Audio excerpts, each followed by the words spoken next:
আজ রান্না করছি দুপুরের মেনু বিউলির ডালের বড়ি, আলু, বেগুন, পালং শাকের ঘন্ট।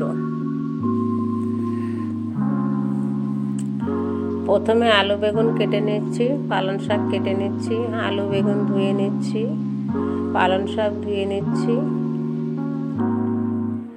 একটু পরে গ্যাস অন করে নিচ্ছি, কড়াই বসিয়ে নিচ্ছি, সাদা তেল দিয়ে দিচ্ছি, ডালের বড়ি ভেজে নিচ্ছি, ডালের বড়ি নামিয়ে নিচ্ছি, আলু বেগুন ভেজে নিচ্ছি, আলু বেগুনের উপরে আদা কাঁচা লঙ্কা বাটা দিয়ে দিচ্ছি, পালং শাক দিয়ে দিচ্ছি, লবণ হলুদ দিয়ে দিচ্ছি, ঢাকা দিয়ে দিচ্ছি, ঢাকনা নামিয়ে বড়ি দিয়ে দিচ্ছি। কিছুক্ষণ পরে